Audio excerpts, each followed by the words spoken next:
रास्ते में मुझे कुछ लोगों ने उठा लिया। उस मेड से मेरे दोनों हाथ उन्होंने पीछे बांध दिए। जैसे ही मैंने यूं घुमाया तो मेरी पहली गोली यहाँ मेरे नीचे कान में लगी, तो ये मेरी पूरी गर्दन टूट के मेरे यहाँ गिर गई। 5 लेके आए थे इसके नाम की, 3 बची हुई है, ये भी मार देते हैं इसी में। अच्छा। तो फिर उन्होंने मेरे यहाँ एक गोली मेरे इधर मारी, एक मेरे इस साइड में और एक नीचे पेट में मारी। 5 गोली लगी? हाँ। फिर वो पापा का पजामा नीचे से पकड़ के लेके आया, पापा खींच के लेके आया। मैं आज अगर दे लूँ तो एम्स की गोलियां लगी थी। ये दोनों गोलियां घूमते घूमते इस तरीके से पीछे गुद्दी में इस तरीके से जाके ये हो गई। इससे 13 आप ये देखिए, ये वाला जो पूरा कट है, ये पूरा कट है।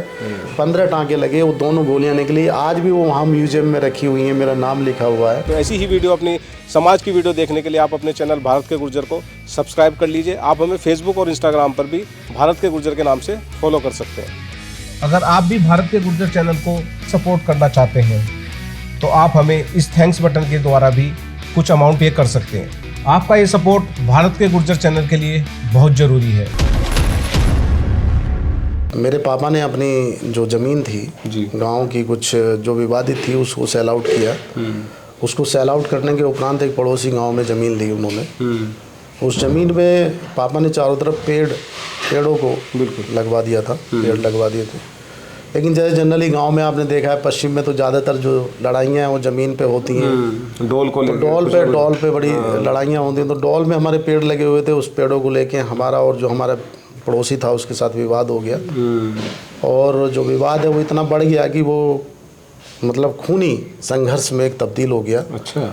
1993 में मैं चूँकि मैंने टॉप किया था हाई स्कूल में, और उस टाइम पे चूँकि राजनाथ सिंह शिक्षा मंत्री थे तो ट्यूशन्स पे रोक लगी हुई थी। तो जो भी टीचर्स थे वो बेचारे ऑफ टाइम या रात में चुपके पढ़ाते थे।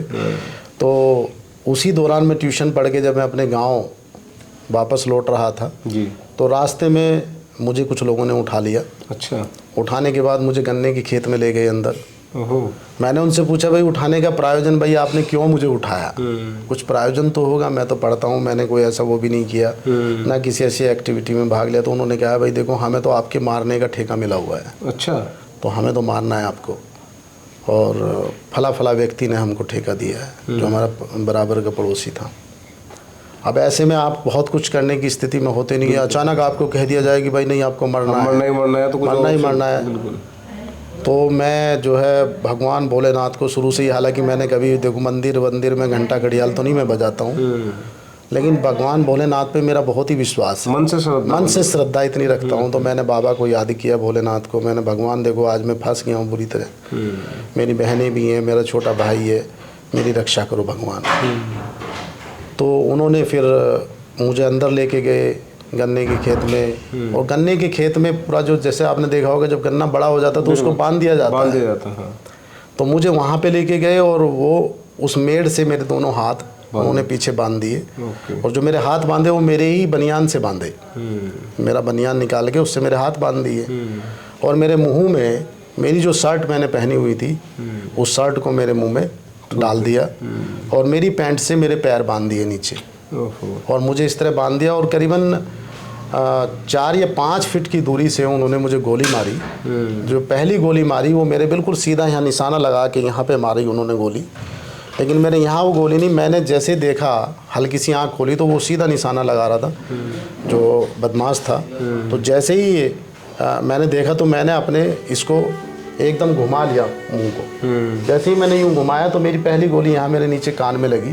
आप ये निशान भी देख रहे हैं, ये वाला निशान। अब तो काफ़ी ये निशान हट गए हैं, कम हो गया। तो यहाँ गोली लगी, और लगते के साथ ही वो, मुझे ऐसा लगता है कि गोली पार नहीं निकली। चूँकि पिताजी ये बता देते कि बेटे यदि कभी गोली कोई लगती है और दूसरी तरफ को निकलती है तो काफ़ी, जहाँ से एंटर होती है वहाँ तो छोटा सा होता है, आगे निकलती है वो पूरा खत्म, सिस्टम वो हो जाता है। तो मेरा ये नहीं निकला। तो मैंने, मुझे होश था और मेरे खून निकलना शुरू हो गया था पूरा एकदम।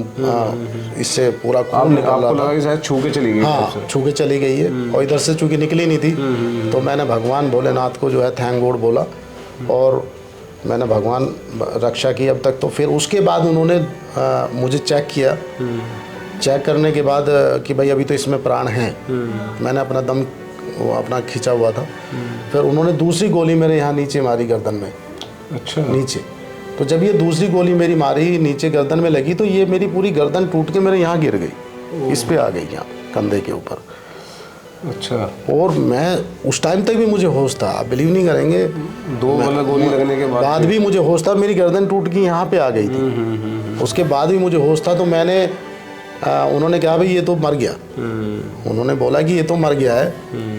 अब जो अच्छा, आप सुन पा रहे हो? हाँ, मैं सुन रहा था, मेरा होश था, लेकिन फिर उसने कहा अच्छा अब जो चेक करो इसकी पल्स वगैरह, या ये चेक करो, इसका पेट पे हाथ रखो इसके, क्योंकि जो बदमाश होते हैं उनको बहुत ज़्यादा सूक्ष्म जानकारियाँ नहीं होती हैं। तो मैंने एकदम अपना दम खींच लिया, मैंने दम खींच लिया कि भाई अब सांस नहीं लेना है। उन्होंने मुझे चेक किया तो कि उन्होंने उसको बताया, अपने जो उनका लीडर था, कि भाई साहब ये तो ठंडा हो गया है। उन्होंने कहा यार ठंडा हो गया कोई बात नहीं, 5 लेके आए थे इसके नाम की, 3 बची हुई है, ये भी मार देते हैं इसी में। अच्छा। तो फिर उन्होंने मेरे यहाँ एक गोली मेरे इधर मारी, एक मेरे इस साइड में और एक नीचे पेट में मारी। 5 गोली लगी? हाँ, 5 गोली इसमें लगी मुझे, और पूरी तरीके से मुझे उन्होंने मार दिया। शाम को मुझे आज भी याद है पूरा, 3 अगस्त 1993 में शाम को 6:30 बजे मुझे उन्होंने गोली मारी थी। अच्छा। शाम को 6:30 बजे। फिर मैं वहीं पड़ा रहा, क्योंकि वो रोड से करीबन 1 किलोमीटर अंदर था, गन्ने की खेत में अंदर। बिल्कुल बिल्कुल। तो कोई भी व्यक्ति यदि ढूंढने आएगा तो वो रोड भी देखेगा, अंदर तो कोई आएगा नहीं, कोई इतना तो कोई इसको होता ही नहीं, आइडिया नहीं होता है। और जिन्होंने वो मेरे साथ किया वो पेशेवर बदमाश थे। बिल्कुल। वो तो यही काम करते थे, वो तो फिरौती लेना, पैसे लिए और पैसे लेके मारना। वो तो पैसे लेते थे, 50,000 रुपये में मेरा उस टाइम पे कॉन्ट्रैक्ट तय हुआ था। फिर उसके बाद मैं जो है करीबन, अब मैंने समय तो चूँकि जब मैं वापस पहुँचा, हमारा जो फार्म था, हमारी जो ज़मीन थी, वो गांव में एंटर होने से पहले थी। जब मुझे होश आया तो मैंने प्रभु से ये बोला, भोलेनाथ से, मैंने धन्यवाद भगवान, अब मुझे मरना तो है ही है, तो निश्चित हो चुका है, इतनी गोलियां लग गई हैं, लेकिन मैं, मेरे पिताजी और मेरी माँ मुझे अंदर 1 किलोमीटर अंदर देखने नहीं आएगी, 1 किलोमीटर अंदर नहीं आएंगे, वो रोड पे घूमेंगे। तो मैंने कहा भगवान अब मुझे मारना ही है तो मुझे रोड पे ले जाके मार, मेरे जो निकालना प्राण रोड पे निकालना, ताकि मेरी लाश मेरे घर तक पहुंच जाए। तो मैं वहाँ से जैसे उठा, मैं उठते ही, चूँकि मेरे अंदर तो ब्लड था ही, निकल चुका था पूरा, और चारों तरफ ये मैंने बहुत, चूँकि उस टाइम पे मेरी माँ ने मेरे खाने पीने का बड़ा ध्यान रखा। जब मैं शुरू से और पढ़ने जाया करता तो मेरी माँ जो है दूध का एक पूरा कटोरा, इतना बड़ा, गांव में देखा होगा आपने, कटोरा रखते हैं, और उसमें पूरा घी मिला दिया करती थी माँ। तो मैं पूरा कटोरा, मैंने जितनी मेरी आज लंबाई देख रहे हैं आप, और जितना देख रहे हैं, ये मैं 10th में था, 10th में मेरी ये स्थिति थी बहुत ही, और पंजे का मैं पूरा चैंपियन था। तो उसी ताकत की वजह से मैं बचा। बिल्कुल। फिर मैं खड़ा हुआ तो जब मैंने अपने हाथों से ये हाथ छुड़ा के, और ये पैरों से ये खोल के, और मुंह से ये निकाल के, और मैंने फिर अपनी जो पैंट खोली, वो मैंने अपनी गर्दन यूं करके, और गर्दन के चारों तरफ ये पैंट लपेटी, इसको स्क्रॉल किया। जितना बता रहे हैं, जितना आसान बता रहे हैं, इतना आसान है नहीं था रियल में। और फिर वहाँ से मैं थोड़ा सा जैसे ही उठा तो मैं गिर गया। फिर गिरते गिरते गिरते मैं किसी तरीके से मैं मेड़ पे पहुँचा। तो मेरा एक डॉग था, लालू मैं उसे कहता था, तो मैं जो मेरा बचा हुआ दूध हुआ करता था उसको अक्सर पिला दिया करता था।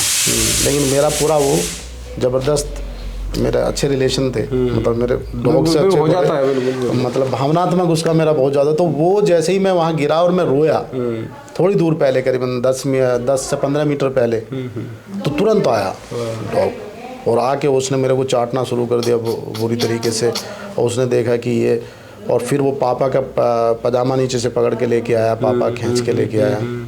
और लेने के बाद जो है, पापा जब आए तो पापा ने देखा, अरे ये तो कृष्ण है भाई हमारा। तुरंत ही हल्ला मच गया, और बड़े पैमाने पे सब लोग इकट्ठे हो गए। फिर वहाँ से मुझे जो है, जो हमारा जानसठ का हॉस्पिटल है, वहाँ ले जाने लगे। तब तक ये सारी प्रक्रियाएं और ये सब चलने में सुबह हो गई थी। इस बीच में मेरी माँ ने, चूँकि मेरे ब्लड निकला हुआ था बहुत ज़्यादा, तो मेरी माँ ने मेरा ब्लड सारा साफ़ करके, और मेरे बूरा में मिला के हल्दी, और मेरे जो घाव थे इनमें हल्दी और बूरा का जो मिक्स होता है, वो दोनों मिला के इसमें खून में मेरी बॉडी में भर दिया था। तो मेरा खून निकलना बंद हो गया था। तो मुझे फिर वहाँ से मेरा जो CSC है हमारे यहाँ, सामुदायिक स्वास्थ्य केंद्र जानसठ में, वहाँ ले गए। फिर पुलिस, चूँकि पुलिस केस था तो पुलिस में FIR हुई। उसके बाद फिर जब डॉक्टर्स ने कहा कि भाई चूँकि हमारे यहाँ इतना ज़्यादा एक्सरे वगैरह की सुविधा नहीं है, तो मुझे मुजफ्फरनगर डिस्ट्रिक्ट हॉस्पिटल में रेफ़र कर दिया गया। डिस्ट्रिक्ट हॉस्पिटल में मेरा एक्सरे हुआ, तो एक्सरे जब आया मेरा, तो उसमें गोलियां, मेरी जो ऊपर की दोनों गोली लगी थी, ये 315 की दोनों गोलियां थी। अच्छा, और नीचे 12 बोर के छर्रे थे, 12 बोर के। जो 315 की दोनों गोलियां थी, ये इस तरीके से यूँ आई चलते हुए एक्सरे में। अच्छा, थी वो अंदर ही थी दोनों, बाहर नहीं निकली, अंदर ही थी, यूँ थी, बिल्कुल इस पोजीशन में थी पीछे। आप मेरे पीछे देखेंगे कट का निशान है, पूरा ऑपरेशन हुआ, तो यूँ थी। तो जैसे ही वो एक्सरे आया तो एकदम हड़कंप मच गया हॉस्पिटल में, पूरा हड़कंप मच गया कि अरे यार गोली लगी हुई है बच्चे को और यहाँ ट्रीटमेंट नहीं हो पाएगा। आप तुरंत ही पापा को बुलाया कि मास्टर जी ऐसे करो, आप इन्हें तुरंत मेरठ मेडिकल कॉलेज लेके जाओ। मेरठ मेडिकल कॉलेज में ये सुविधा है, हमारे यहाँ सुविधा नहीं है। गोली निकलना जरूरी, बच्चा मर जाएगा, बहुत ज़्यादा बचेगा नहीं। बिल्कुल, काफ़ी लंबा टाइम। जबकि मैं आपको बता दूं, मेरा फर्स्ट ट्रीटमेंट जो हुआ था वो 12 घंटे बाद हुआ था करीबन। काफ़ी लंबा है ना। पापा को मैंने बोल दिया, मैंने पापा घबराओ नहीं, मैं मरूंगा नहीं, मैं मरता तो तभी मर जाता। सही बात। मैंने भगवान से भी मांगा था कि मुझे रोड तक ले जाओ और मुझे रोड पे मार देना, लेकिन भगवान ने मुझे रोड पे नहीं मारा। तो इसका मतलब पापा मैं मरूंगा नहीं, आप निश्चिंत रहिए, घबराइए नहीं कुछ भी। और मैंने, भगवान ने मुझे, भोलेनाथ ने मेरी रक्षा कर दी है। तो फिर उसके बाद पापा जो है तुरंत वहाँ से डिस्चार्ज कराए। पापा ने रिक्वेस्ट ये की अथॉरिटी से कि हमें मेरठ मेडिकल कॉलेज के लिए ना वो करके सफदरजंग या एम्स के लिए करते हैं, तो वहाँ थोड़ा अच्छा वो मिल जाएगा, बच्चा बचाना उनका पहला उद्देश्य था। उसके बाद वो मुझे लेके एम्स आए। तो एम्स में चूँकि यहाँ ऐसी व्यवस्था थी कि यहाँ बहुत जल्दी एडमिशन होते नहीं है। तो उस टाइम पे गृह राज्य मंत्री राजेश पायलट जी थे। अच्छा, पायलट जी। हाँ, उनके पिताजी के एक दोस्त के उनके अच्छे ताल्लुकात थे, चूँकि ऐसा मामला था।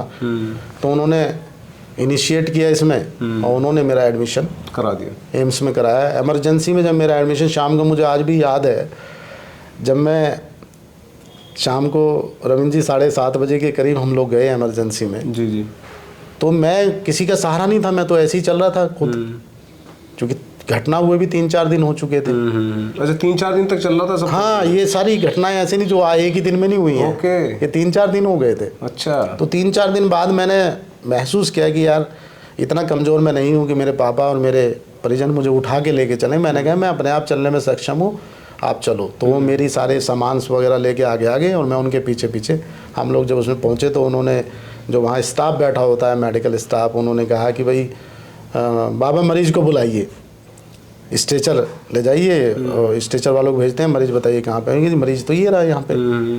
कह रहे ये मरीज़ है? वो मुझे देख के, ये मरीज़ है, इसको गोली लगी है बाबा, मजाक कर रहे हो? अच्छा, उनको भी, इनको तो सुबह ओपीडी में लेके आना, जो मॉर्निंग में ओपीडी लगती है ना, आना ये इमरजेंसी का नहीं, ये इमरजेंसी है, ये इसकी रिपोर्ट्स हैं, इसके अंदर गोली लगी हुई हैं। पूरा हड़कंप मच गया विभाग में। फिर मेरा एडमिशन हुआ। डॉक्टर करमचंद जो न्यूरो सर्जन थे, उन्होंने मेरा ये लिया अगले दिन और पूरा ट्रीटमेंट हुआ।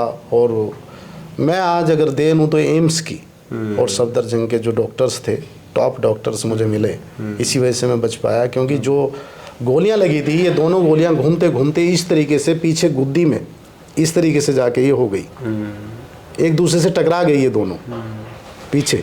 हाँ, वो घूमती रही।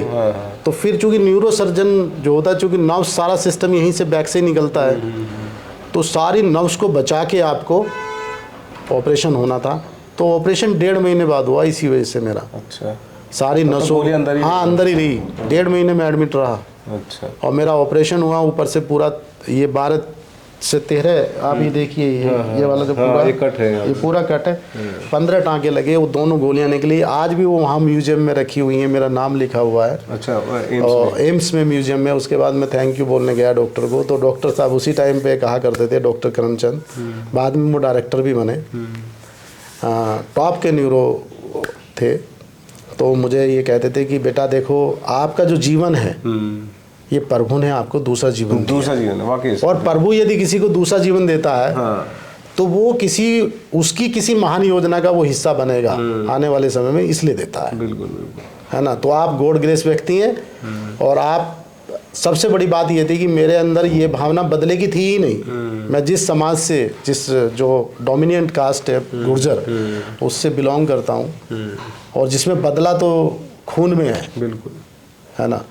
लेकिन पापा के संस्कार और माँ के संस्कार बिल्कुल। और प्लस पढ़ाई के प्रति एक रुझान। पापा मेरे कहते थे कि जब उनसे कहते थे कि गुरुजी ऐसा करना है, ये करना है, वो करना है, कहना उन्हें कानून सजा देगा। और इससे भी ऊपर वो मुझे जब मेरे सामने होते थे, बेटे तू कौन सी ताकत हासिल करना चाहता है, कलम की ताकत या तलवार की ताकत? तलवार की ताकत मोस्टली 2 या 3 साल रुकेगी, बिल्कुल। और कलम की ताकत तू जीवन भर उपभोग करेगा। बिल्कुल बिल्कुल। और यदि कलम की ताकत हासिल करनी है तो पढ़ाई पे ध्यान दे। बहुत बड़ी बात थी सर। और उन्होंने मुझे ऐसी स्थिति में मोटिवेट किया, ऐसी स्थिति में उन्होंने वो किया, और पूरा उन्होंने जो है मुझे पढ़ाई के प्रति समर्पित कर दिया। और इसी को देखते हुए फिर उन्होंने मुझे, चूँकि मैं ये ट्रायल चल रहा था, मुकदमा चल रहा था इधर उन पे जो थे लोग, लेकिन तो जितना मुझे इलाहाबाद यूनिवर्सिटी भेजा, इसीलिए भेजा इसके इन सब चीज़ों से दूर रहे, इनसे दूर रहे और टारगेट जो था एटलीस्ट उसको अचीव किया जा उसको अचीव किया जा सके। जितना सुनने में आ रहा है, मतलब मेरे को सुन के ही बड़ा वो लग रहा है, एक तरीके से एक कहानी जैसे ये अपने आप में मूवी ये बन हमने आज सकती तक है। फिल्मी में कहानी फिल्मी टाइप होती है, फिल्मी कहानी है, मेरा जीवन बिल्कुल नहीं ऐसा है। मैं कह रहा हूँ कि ऐसा हमने फिल्मों में सुना था, लेकिन आज आपके साथ बैठ के इस तरह की रियल स्टोरी सुनने को मिल रही है।